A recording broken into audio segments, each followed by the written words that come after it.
कहानी नीरू की है। पंजाब की नीरू की शादी दिल्ली के राहुल से होती है।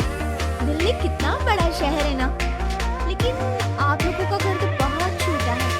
हमारे पंजाब में तो ये बड़े बड़े घर होते हैं कि मजा ही आ जाता है। कोई बात नहीं नीरू, मैं भी तुम्हारे लिए बहुत बड़ा मकान बनाऊंगा बहुत जल्दी। नीरू के पिता जहाँ पंजाब की जाने माने व्यापारी थे, वहीं उसका पति राहुल दिल्ली में एक सिंपल नौकरी करता था। माँ, यहाँ तो घी मक्खन इतना महंगा है कि क्या बताऊँ। मैं तो तरस ही जाती हूँ घी खाने के लिए। नीरू की माँ को ये सुनकर बहुत दुख होता है। मेरी बेटी को घी नसीब नहीं हो रहा है और ये बहू यहाँ बैठकर घी में शक्कर डाल रही है। देख वनिता, मैं साफ कह रही हूँ, इस घर में जितना घी आएगा उतना ही मेरी बेटी के घर दिल्ली भी जाएगा। अरे ये क्या बात होती है माँ जी, बेटी को उतना ही करो जो अच्छा लगे। अब क्या मायके से घी और मक्खन तक की सप्लाई करोगी आप? हाँ, मेरी बेटी किसी चीज को तरसे मुझसे बर्दाश्त नहीं होता। अब क्या था, नीरू के मायके में 2 किलो घी आता तो 2 किलो दिल्ली जाता नीरू के पास। माँ, बड़ी गर्मी पड़ती है दिल्ली में। इस घर में तो एक ही एसी है और वो भी ड्राइंग रूम में। सारा परिवार एक ही कमरे में सोता है। हाँ बेटा, वो तो हर घर की कहानी है। यहाँ भी एक ही एसी है। मेरा दिल इतना आता है कि क्या बोलूं। तभी वहाँ राकेश आ जाता है। माँ, थोड़ी देर में यहाँ कुछ प्लम्बर आएंगे मेरे कमरे में एसी लगाने, जरा ध्यान से लगवा देना ना माँ। ओए, ऐसे कैसे तेरे कमरे में एसी लगेगा? हो राकेश, एक बार बात तो कर लेता। अरे पापा, वो वनिता को गर्मी में नींद नहीं आती। ड्राइंग रूम में सबके साथ सोने में वो अनकंफर्टेबल है, इसलिए। अरे पूरे परिवार के साथ वहाँ तेरी बहन नीरू भी तो सोती है, वो नहीं हो रही क्या अनकंफर्टेबल? समझ रहा है ना? अगर एसी लगेगा तो एक दिल्ली में तेरी बहन के कमरे में भी लगेगा, तभी तू लगा सकेगा। राकेश वनिता को सारी बात बताता है। वनिता करती भी क्या, मन मारकर बैठ जाती है। माँ, ये लोग ठीक नहीं है, क्या करूँ मैं? अरे बेटी, यहाँ आ जा तू, यहाँ आकर रह ले। अरे छोड़ दे ऐसे पति को। कैसे छोड़ दूँ माँ?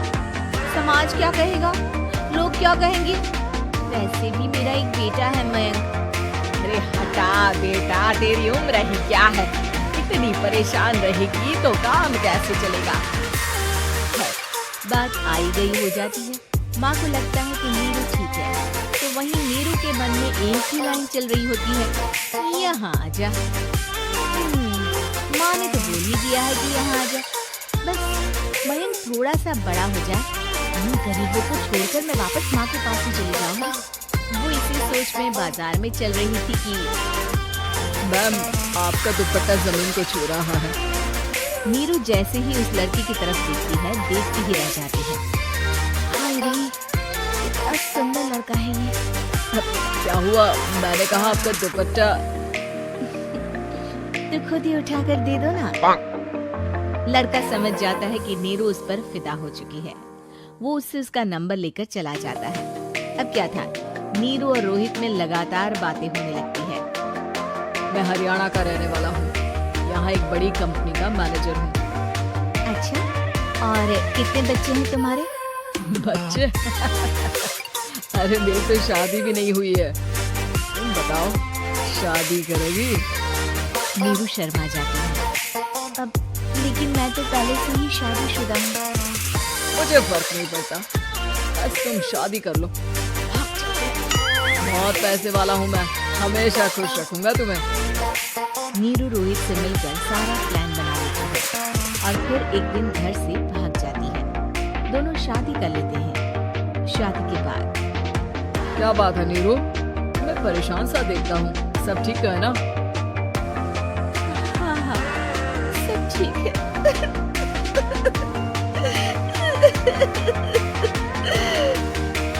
ये कहते कहते ही वो रोने लगती है। अरे क्या हो गया, रो क्यों रही हो? मैंने तुमसे एक बात छुपाई है और वही बात अब मुझे परेशान कर रही है। मेरा एक बेटा भी है, उसका नाम मयंक है। क्या बात कर रही हो? ये तुमने मुझे पहले क्यों नहीं बताया? देखो नीरू, मेरी माँ को मैंने ये नहीं बताया है कि तुम शादीशुदा हो। बच्चा मैं मैनेज नहीं कर पाऊंगा। नीरू को समझ में नहीं आता कि वो क्या करे। तुम उस बच्चे को अपनी माँ को क्यों नहीं दे देती? नीरू चुपके से माँ को फोन करती है। माँ, क्या मयंक को तुम रख सकती हो? बेटा, मैं राकेश के साथ बात करती हूँ। आखिर घर का बेटा वही है, जो वो बोलेगा। वैसे भी बेटा, तूने जो किया है ना, उसके बाद से पूरा घर तेरी बुराई कर रहा है। मैं भी अब किसी से तेरे लिए लड़ नहीं सकती।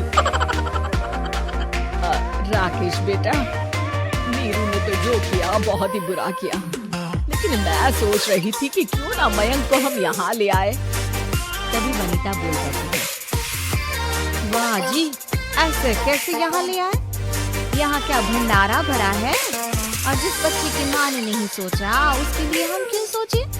नीरू को एक बार तो अपने बच्चे के बारे में सोचना चाहिए था ना। अरे लेकिन तेरे पास भी तो लड़का नहीं है ना वनिता। माँ, वनिता ठीक बोल रही है। कल को वो बड़ा होकर इसी घर का हिस्सा मांगेगा, तो हम क्या करेंगे? माँ कहती भी तो क्या, वो चुप रह जाती है। वही नीरू का पहला पति कहता है, माँ, अगर आज भी वो वापस आ जाए तो मैं उसे माफ कर दूंगा। बेटा, गरीबी चीज ही ऐसी है, क्या करेगा? तू तो अब मयंक का सोच। वो बेचारा तो बिना माँ का हो गया। मयंक के खातिर तो दूसरी शादी कर ले बेटा। लोगों के लाख समझाने के बाद नीरू के पहले पति की शादी रिद्धि से हो जाती है, जिसके पहले पति से 2 बच्चे होते हैं। देखो जी, मैंने शादी सिर्फ बच्चे के खातिर की है। मैंने भी शादी सिर्फ बच्चों के खातिर की है। वहीं नीरू के दूसरे पति के मन में ये बात घर कर जाती है कि नीरू एक मासूम बच्चे को उसके खातिर छोड़ कर आई है। अब देखो नीरू, मुझे लगता है कि जो औरत अपनी कोख का बच्चा छोड़ सकती है, वो तो कुछ भी कर सकती है। कल को तुम्हें मुझसे अच्छा कोई मिल गया तो तुम तो मुझे भी बाय बाय कर दोगी ना। नीरू को अब उसका दूसरा पति ताने देना शुरू कर देता है। तंग आकर नीरू उसके यहाँ से भागकर अपने पहले पति के पास चली जाती है, लेकिन ससुराल में क्या लेने आई है नीरू मयंक को? नहीं नहीं सासू माँ, मुझसे गलती हो गई, मुझे माफ कर दीजिए। नीरू, अब वक्त खत्म हो गया है, मेरी शादी हो चुकी है। तो छोड़ दो ना उसे, हमारा बच्चा है। मैं आपको अपनी माँ नहीं मानता। मेरी नहीं मान तो बात पूछिए। नीरू मयंक की बात सुनकर समझ जाती है कि उसके पास अब न आसमान रहा, ना ही जमीन।